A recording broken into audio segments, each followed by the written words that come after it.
on passe au top 3 des gérants. C'est la cata. Alors, on avait eu la semaine dernière une perf positive. On en a 0 de positive. Donc, François Chollet, moins 1,6%. Pierre Chang, moins 2,7%. Émeric Préaubert, moins 4,8%. Et je ne donne pas le bas du tableau. C'est qui les pires? Non, c'est qui les pires. Et il se mouille pour donner des conseils. On va aller montrer du doigt. C'est pas sympa. Je fais jamais ça. Bon. Allez, Virginie Robert, je vous donne les valeurs que vous avez en portefeuille. Vous me dites que j'achète, si je garde d'abord. Oui, bien sûr. Amazon. Je garde. Lockheed Martin. Je garde. Bon, ça a bien marché. Oui, ça a bien marché. Ouais. Walt Disney, il ne faut pas être négatif. Walt Disney, Netflix. Netflix, on garde. On peut peut-être même commencer à... Non, je dis rien. Oups. CrowdStrike. ICO. Integral Ad Science. Facebook. Dolby Laboratories. Target. Eh ben, on garde même avec la baisse. Eh ben, on achète du Vertex. Une fois n'est pas coutume, je vais dans la santé. Voilà.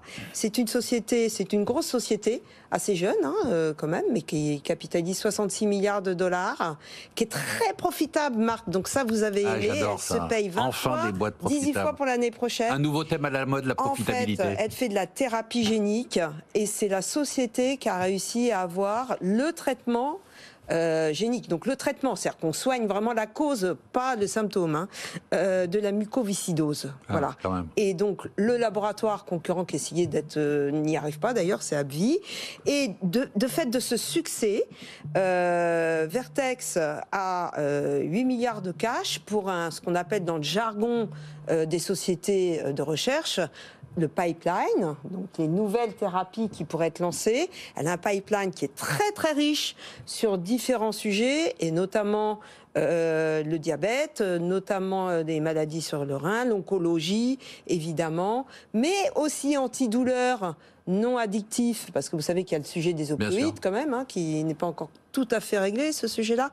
Donc voilà, c'est une situation saine, bien géré, c'est typiquement le genre de dossier qu'on peut considérer aujourd'hui. Je n'ai pas compris Netflix, pourquoi elle garde, Virginie? Je garde parce qu'à ce prix-là, Netflix... Est-ce qu'il faut re-rentrer? Elle hésite même à re-rentrer. Oui, j'hésite même mais quand on regarde tout ce que vous disiez sur la dette, sur tout ça tout à l'heure... non, au contraire, c'est des boîtes qui ne sont pas du tout adaptées. Justement, il n'y a pas de dette. Et alors, le problème, c'est que les analystes regardent juste la croissance des abonnés, mais il faut savoir qu'il y a de la valeur dans le dossier Netflix, c'est de savoir produire partout dans le monde. On revient sur Amazon, Facebook, tout ça, on renforce ou pas? C'est le moment où vous me dites attendre ou parce que moi j'attends le point d'entrée. Parce qu'il y a beaucoup de controverses. Bon, Amazon. Sujet, mais Amazon. Microsoft. Apple. Apple, j'en ai toujours moi. Donc Microsoft, il faut y aller ou pas? Je reviendrai peut-être plus sur Amazon maintenant, qui est en train justement de réagir et de. Éric Blaine, je vous donne vos valeurs. Eiffage, Calray, Atos. Calray et Atos, je sors. D'accord. Atos, vous sortez pourquoi? Les problèmes de gouvernance sont insupportables. Ça continue en permanence et donc cette boîte n'est plus gérée, c'est plus possible. Et le directeur général qui arrive depuis 6 mois, et déjà avec le président du conseil, dans la presse, on s'aperçoit qu'ils ne s'entendent pas sur la stratégie, c'est pas possible. Donc on sort Calray, on sort Atos, Téléperformance, Airbus, ALD, SPI. Qu'est-ce qu'on achète, Eric? Moi je vais dans la boisson, je vais dans les spiritueux avec Pernod Ricard, on va oublier un peu tout ça. Et ça, j'ai remarqué que les gérants, après quelques semaines de baisse, ils nous conseillaient toujours des valeurs d'alcool.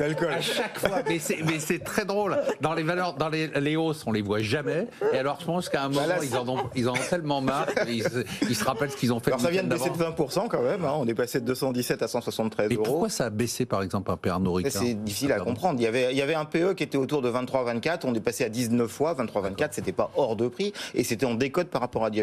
Diageo a très bien tenu, Pernod Ricard a baissé, et lorsqu'on écoute ce que vient de dire Pernod Ricard récemment, il y avait un Capital Market Day, il nous explique qu'en termes de croissance, il y a 5 à 7% pour les 2 prochaines années à venir, par année, et en plus ils vont être dans le haut de fourchette.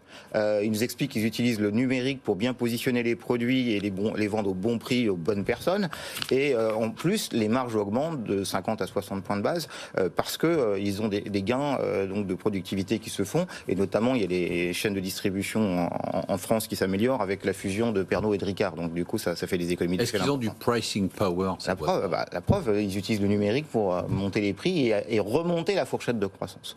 Donc moi, je trouve que c'est une opportunité de rentrer sur Pernod Ricard, une valeur qui en général, je trouve trop chère. Donc c'est pour ça que... Qui est une valeur quoi Alors c'est une valeur de croissance là pour le coup, parce que quand on voit des croissances de 5 à 7% pour les 2 prochaines années, on n'aura pas ça sur le PIB. Et value en fait. Mais c'est intéressant, c'est qu'elle est revenue à un cours attractif, parce qu'à 19 fois, là pour le coup...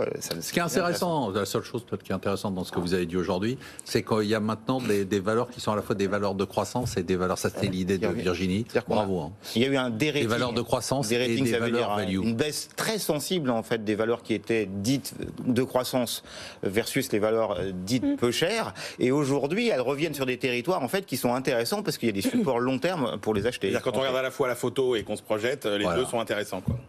Oui, parce qu'aujourd'hui, on peut arriver à payer la croissance au prix de la value.